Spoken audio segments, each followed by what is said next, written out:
निस्बतों का हया नहीं करोगे तो खुदा की इज्जत की कसम उठा के कहते हैं हम अपनी जान, इज्जत, आबरू रसूलुल्लाह की जूते की धूल पर कुर्बान कर देंगे।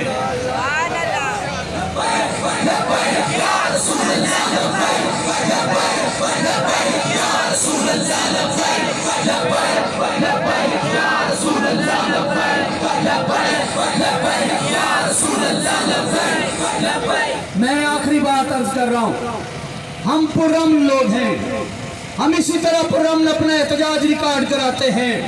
देखिए, हमने जामिया गौसिया ज़ैतुल कुरान से लेके यहाँ तक अपने गली और बाजार से गुजरे हैं, हमने न किसी की तरफ आंख उठा के देखा है, न हमारा हाथ किसी की तरफ गया है।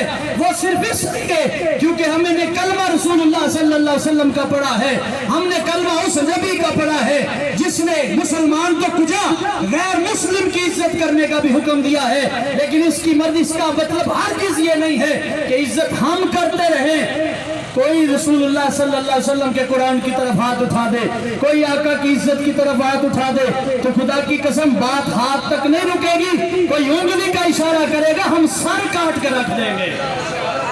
पुरअमन रहना चाहिए। आप इसके बाद पुरअमन तरीके से अपनी अपनी जगह